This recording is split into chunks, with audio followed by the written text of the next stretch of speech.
Ja, i allmänhet så skriver man väl inte julkort och julbrev på skrivmaskin. Även om posten skulle bli väldigt glada om åtminstone adressen var skriven med maskin. Så man slipper att stava sig fram.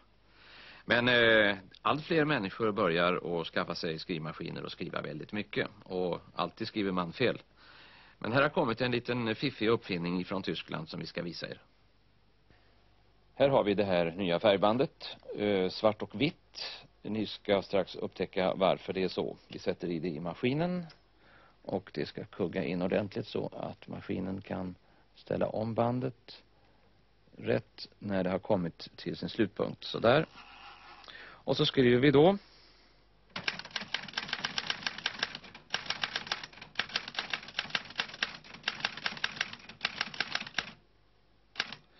Hastigheten ska anpassas efter vinterklimatet hade jag tänkt, men där kom ett R inte med. Då backar vi helt enkelt till K som vi slog fel. Slår om omkastaren så. Nu kommer alltså den vita delen av bandet att höjas. Vi slår ett K igen. Så där. Vi slår på backslagstangenten. Slår om den på färg igen. Och så slår vi vinter.